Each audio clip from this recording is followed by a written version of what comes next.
Action! Hi everyone and welcome. Action! What episode are we? Crap.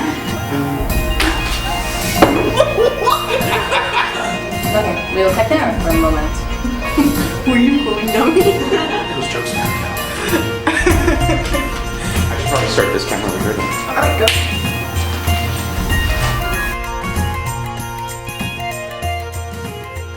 Hi everybody, welcome to episode 26 of Knights at the Round Table. Today we are discussing The Forbidden Kingdom, the 2007 film starring Jackie Chan and Jet Li.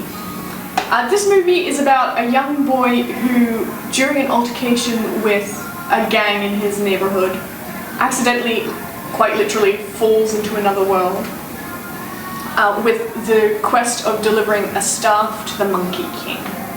And we will start with general impressions of the book. Who wants to go first? You're both new, so... My general impression is I watched this movie a long time ago, and I couldn't quite 100% remember it, so I rewatched it, and it actually was a little bit better than I originally remembered. Because before I was just like, it was just sort of like the opening mechanic of the story, like you said, is the kid literally falls, and it's like, oh, magic warp time, yay! And normally I really hate that mechanic, but with this one, they jumped to it really quick and didn't dick around with his life, which I was cool with, and they just jumped straight into the main story of being in ancient China. I really love this movie. I, of course, own it because it's Jackie Chan and Jet Li. What's not to like? That's the first impression. Fair enough. It's an alright movie for me. It's very much sort of a Kid in King Arthur's Court kind of movie, and it relies quite heavily on the prophecy trope, which I'm frankly quite sick of. So it was alright. There were some moments which were a little cringeworthy, and then some other moments which were simply beautiful. This movie tries to straddle the line between Chinese cinema, which often uses beauty for beauty's sake, and then Western cinema, where everything's a bit more utilitarian. And sometimes it really makes it, and sometimes you get those beautiful moments that's very common in beautiful cinematography that's common in Chinese filmmaking. And then sometimes, because they're pandering to a Western audience, it falls down flat. So, but it's a fun watch. If you've got nothing better to do on a rainy morning, then yeah, watch it. I think part of that was because there were kind of two different production companies. One had only like 5 movies to their name, which I amazingly wrote down, which were the crappy movies like Jiggly and really crazy ones I've never seen, Ride 49, Leatherheads, and then Forbidden Kingdom. And then the other one did Crouching Tiger, Hidden Dragon, and did all of the awesome, amazing movies that we expect from a really good company. So it was kind of like you kind of felt the impression from both companies. Yeah, there were some very Crouching Tiger, Hidden Dragon. Yes, there were. Yeah. Definitely. Yeah, I definitely noticed that with a lot of the fight scenes with Jet Li, they very much stuck to sort of the style of movies he's more used to, with a lot more wire work, and Jackie Chan's were much more physical, close, breaking tables, flipping stuff at his opponents, a lot more physical contact. Yeah. He reprises his role as the drunken master. Yes, he does, which was a great. Yeah. I quite enjoyed that a lot. Yeah, very much. And the initial fight between Jackie Chan and Jet Li was incredible. Yes. It was beautifully choreographed. That was really well done. I really enjoyed liked that scene. Definitely. And it's very important to note that both of the actors have 2 totally different martial arts styles. Jet Li does wushu and Jackie Chan did hapkido. So they're very, very different, and you could really tell that through the fights. Through the fight scenes. Yeah. I've heard a rumor, and I didn't have time to verify it, but Jackie Chan and Jet Li were both too fast for the camera during that fight scene. I think I heard that before as well. Yeah, they had to tell them, like, guys, slow it down. The camera. There was a couple shots where they did a couple of strikes where it was like, looked like he went way slower than he sort of normally did. It looked a little more casual, so that's probably where that comes from. Definitely. One thing that I really disliked was Sparrow. She was always talking in the third person, and it pissed me off so bad. Really? I mean, if I met somebody who did that, I'd probably want to smack them in the teeth. But for her character, it sort of worked, especially when you learned her backstory. Because I found it, I think in in my mind anyway, it was sort of a way of her from distancing herself from her own like story. So she tells it to people as if she's telling somebody else a story about someone else when it's really her life. Yeah, sort of keeps pain away. Yeah, exactly. Keep it sort of that extra bit of distance between her and her history. So, if somebody did that in real life, it would annoy the crap out of me. But I think for the character, it sort of worked. Yeah, it did. There was times where I felt like she kind of broke from it. I was like, shouldn't you be a little more third person right now? Yeah. But, you blame the writers for that. Yeah. The only time that I recognized her breaking it was when she introduced herself to the Jade Warlord. Yeah. When she said that I am the daughter of instead of she is. Yeah. That's the only time I noticed it. And that was a very interesting scene too, because she practiced a lot to have that dart fly at him, and he's like, lol, no, and Time for Kung Fu magic. Yeah. All that hard training is for naught. Yeah. What I liked about that though is that she didn't get saved. Yeah, I thought that was good that she stayed dead. Yeah. Well, in that world. Exactly. Well, that was one of the sort of little inconsistencies that I was like, what? Because Jackie Chan's character was saying, if you die in this world, you're gonna be dead in your home world, and then she dies, but she's still there in the old world, and I'm like, what? We're just going to assume that the Golden Sparrow is a complete doppelganger for the girl who works. I figured it was the sort of hair. a reincarnation idea, since it was the whole, old Chinese theme and everything. Oh yeah, that's true. Is how I kind of viewed it. And besides, it wasn't, she hadn't traveled back, it was the kid, It was right? the kid who had Yeah, that's traveled true. back. Yeah. That's true. I really do Although, love... on that, the saving of Jackie Chan's character in the ancient China, his counter character, I guess, in the old man who owned the pawn shop. Have fun storming the castle, boys. That's what it reminded me of. He got saved. Yeah, well, he had to be there for present day. Maybe. I suppose. Supposedly. But, I think people would be upset if he had died. I was like, no, don't die, Mr. Chan. Exactly. So, But it's okay when you kill a girl. Yeah, he seemed pretty well fine in that last sort of epic fight scene. Like, he wasn't injured at all. And I'm like, really? well, he he drank did the get elixir. his wine, his Yes, elixir. yes, he did. It's wine. Which is funny, because like halfway through the movie you're sitting there like, does this work? Does this not work? Is he actually immortal? Is he not? And you're like... I thought that was good, though, to have that through the whole time. Because it's just like, is he just really good, or...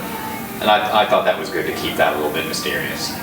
I felt it added a little bit of magic to his character. I loved and hated the sound effects.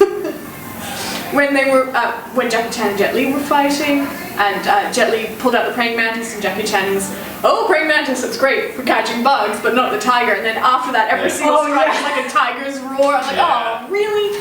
And then so I found that really corny. But when Eagle Woman showed up and they used the cry of the eagle for all of her strikes, it kind of just worked. I don't know what the discrepancy was. I was just okay. Yeah, I found that a little weird. I didn't notice as much in the temple fight, maybe because I was just distracted by watching Jackie and Jet, but I did find with hers, with all the eagle screams, I was just like, is there a bird circling overhead the whole time? I did find it a bit distracting with her. Oh yeah? Yeah. Oh, I think by that time I was just used to those ridiculous sound effects, so it seemed I perfectly think I natural. kind of tuned it all out. Yeah. I was like, oh, okay. Fair enough. Yeah. Okay, I was busy taking notes, I didn't notice anything. Because my notes are all crazy. And they really are. They had, IMDb had a small section on trivia. Yeah, I didn't write all the trivia points, but this film is based on an epic story called Journey of the West, which a lot Journey of to the West? Yeah. Sorry, Yes. yeah, okay. To the West, sorry. No, that's okay. And they used a lot of the exact same elements. Like you pretty much see all of it. I didn't really get a lot of the water element, but you do see the fire and you do see the air. You do see all these interesting, intricate things. So it was based on that. It was the account of the Buddhist monk Tang I can't even say that, Sang Shrine pilgrimage to India. So if you're thinking about the 5 Elements mountain, that's India. There you go. Internet, have fun. It was good, I laughed. Many programs have been based on this tale, such as television show A Monkey, which is 1978, and then the anime series Dragon Ball Z, which I was like, Yeah. what, really? Seriously? I don't know how. Well, think of Goku. He started as a kid with a tail, and he had his staff that he fought with. Oh, I suppose. yeah. I never When he even was a stopped kid. thinking And about then he that. went Super Saiyan. Yeah. And then So it that just was kind dragged of on like, for 100 episodes. what? Yeah. Oh. And interestingly enough, the original Journey to the West had like 100 chapters. Seriously. I looked that up, it was pretty crazy. This is one of the random trivia bits was something about Jackie Chan was originally offered the role of, shoot, I forgot his name, in Demolition Man, who ended up being played by Wesley Snipes. Really? Oh, Yes. okay. He was originally offered that part. I'm like, no, there's no way. I don't think I could have seen that fitting. That would have No, been too weird. neither Would've been could a I. very Because I love different that movie. movie. Ah, That was very interesting. well, there you go. Yeah. Also, random stuff, the photographs at the beginning had all of the classics from Journey to the West, the original film, had Bruce Lee, Cara Hugh, Lung Ti, David Chiang. I see, I recognized Bruce Lee and that was it. Yeah, no, me too, and I'm like, what? And I'm a Venom, terrible kung fu person. apparently. So yeah, they had all kinds of, and one of the gang members also had a Teenage Mutant Ninja Turtle shirt, which you see like at, like when I you go completely back. missed that. I just saw the half second. I'm like, is that Teenage Mutant Ninja Turtles? It was great. Yeah. Completely missed that. But you didn't miss the Dreamcast. I didn't miss the kid's Sega Dreamcast under his TV that was playing the kung fu movie he woke up to. I picked that up and was like, I didn't Nice. see it at all. Yeah.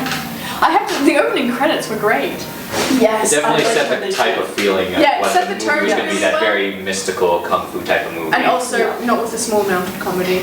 yeah. Mind you, though, I didn't find Jet Li really fit the role of Monkey King really that well. I thought he I kinda loved did. him as the Monkey King. I thought he fit it well because most of The his quirky, like, most of his serious movies when he's kind of like trying to act lighthearted, I find he looks almost a little too silly and a little goofy. And with this, I found it fit much better because sometimes when he smiles and he's just trying to be like relaxed in a lot of his more serious roles, he always looks like he's being way too goofy for that movie. But in this, Really? yeah, I found in this it fit much better. yeah. Really? Yes. I loved the Monkey I have King. been outnumbered, outvoted. Yeah, I just, oh, really? That's bizarre. Yeah, and I really liked Jackie as the drunken guy. Very Yes, yes. sort of drunken, and he makes it seem like, okay, he's kind of a goofy character too, but he's actually a very quick-witted character. Yes. Very sharp-tongued the whole Never time. runs out. Yeah, Even though His the thing was gorge. shattered, somehow he had another one. I'm like, what? Kung Fu magic. You always have to have him spare. Absolutely. Yeah. Not traveling, always have another. Yes. I roll worthy moments for the chi magic. Yes. Like when you start doing his hunger, I think it was hunger, and you see like the energy gather, I'm like, oh my god, really? So no real. I really did kind of like that because then you sort of got the sense of what was going on. Yeah, that was much more sort of magic-oriented movie as opposed to just kind of the wire-work kung fu. It's a much more, I guess, See, kind of I- like magical, mystical. I think it's because I find the wire work kung fu so magical, mystical that the addition Yeah. of like the chi magic was just Too a little much. too much over the top for me. Yeah. Yeah, I guess in a bit, but I felt it still kind of fit with the overall theme when you've got, a monkey man who is cast in stone. To me, it fits with the rest. Yeah, I guess. Yeah, that's true. But yeah, I definitely felt that this was much more of a Western film company doing sort of like a kung fu tribute movie. That's actually not a really. That's not a bad way to look at it. Because like at the beginning of the movie sort of sets that whole tone where he wakes up, he turns off the movie, he fell asleep watching, and his room is literally plastered in old kung fu movies from Yeah. the 80s and 70s and everything. He really sets up, he's like, I am into Kung Fu and this is what this movie's all gonna be about. Which is kind of like alluded to a little bit later. He's like, are you going to teach me the Buddha pot? Yeah. And Nurse in the Bowl, and he's like, you need to empty your cup. And he's like, Splish, and it's like, hopeless. See, that I really enjoy. And I really like that they put in there, that's a really classic sort of, saying. It's like, you really gotta come here with no preconceived notions. If you're thinking you're coming here doing a, Liu Kang bicycle kick or something, you might as well just turn around and go back, right? Because you gotta start at zero and just be open to whatever's going on. And I like that there was a lot of little instances where there was really old yet sort of true Kung Fu bits of wisdom sprinkled throughout. Yes. I like that they didn't necessarily do a training montage. They didn't. Sort of, when he was at the waterfall, but then they were going through in Jet Li's voice and then in Jackie Chan's voice, sort of the And that's where I sort of felt theories behind. they kind of did it weird where they are showing these montages, but I think that more time passed in the movie than you kind of first pick up, because when you see the distance where they're traveling to, they didn't do that in like, a 1 week sort of trek. Like they were obviously going a long time, and there was a couple scenes where I picked up that the kid's hair starts getting longer and longer, and he starts tying it back, so I was like, oh, okay, this isn't just I fell in this world, we're gonna march for 5 hours, then we're gonna do the magic kung fu battle and save the world. No, it's actually they drag on a long time, so it makes a little more sense where like, okay, the kid can actually like punch two guys and not, be like, I've broken my hand. Jackie, please do the rest and just spin me around like a human club. It does feel like time passes quite a bit in the movie, rather than how they normally do it when you just show up and then 5 minutes later you know the Kung Fu, like you've been plugged into the Matrix or something. You did your 5 minutes of Kung Fu training, you are good to go. Also, good luck, young Padawan. Sorry. Michael, the guy who plays Jason, has zero training of any kind. I looked up his bio and was like, oh, so they had to do all of the training for all the fight scenes. Oh, well, he didn't do too bad then. Yeah, he did it really well. For having God damn it! I've been training for how long and I can't do that. Oh yeah, that's why the little kids in the temple just made me want to puke. I was like, oh, why are they so good? I hate everything. I'm such a failure. I'm so impressed with myself. I can't even do anything close to that. I want to just go back to bed.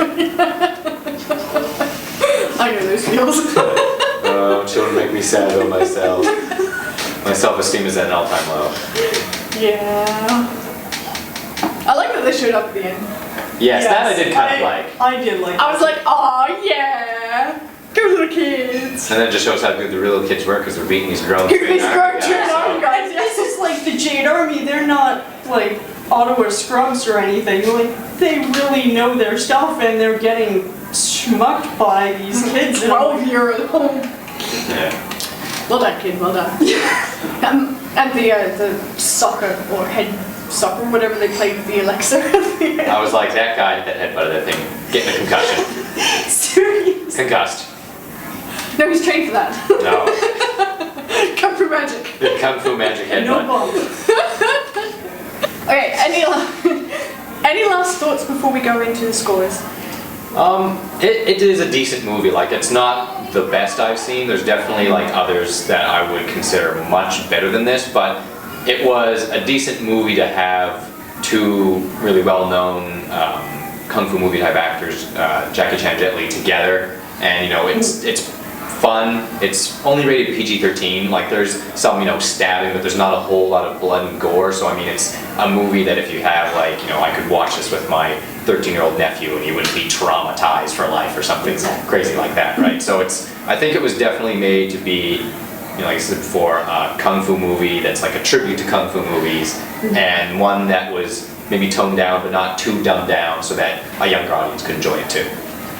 Yeah, I pretty much agree exactly the same. It wasn't the greatest movie I've ever seen, but I really had fun watching it. This is the first time the two of them have collaborated on the same film. They were usually doing totally different styles of movies, so it was just fun, light, entertaining. Yeah, I agree. Fun, light, entertaining. Not the best film ever on the face of the planet, but still entertaining enough. It is a fun movie. Yes. So if you had to give it a score out of 5. I give it a 4. It was only that third-party sparrow thing that just drove me crazy, but otherwise it was good. I didn't feel like it was super wire-intensive like Crouching Tiger did. Yeah. I felt that was just way too much, ironically enough. But this was great. I really enjoyed it. Can we give half stars? Yes. I'd give it about a 3.5 out of 5. Right. Fair enough. Yeah, I'm closer to that. Between 3 and 3.5. Even though our cameraman hates it. Because it's entertaining, it's not spectacular. In defense of Crouching Tiger, Hidden Dragon, the wire work in that really worked. And it didn't work quite so well in this one. So yeah, it's an entertaining watch. I mean, watch it, but Yeah, and its may or may runtime not- is yeah. good for the quality of the film. Yeah. I thought it didn't drag on too long. It was just the right length. yeah, I may or may not add it to my collection, I'm not sure. Alright. Who wants to pick from them all? And the winner is Kung Fu Panda. The Dark Crystal. Yes! I love this movie so much. Okay, we'll be reviewing The Dark Crystal in September because we're all going on summer holiday. So like and subscribe to this movie and check back in September when I upload the next episode. Thank you and bye-bye.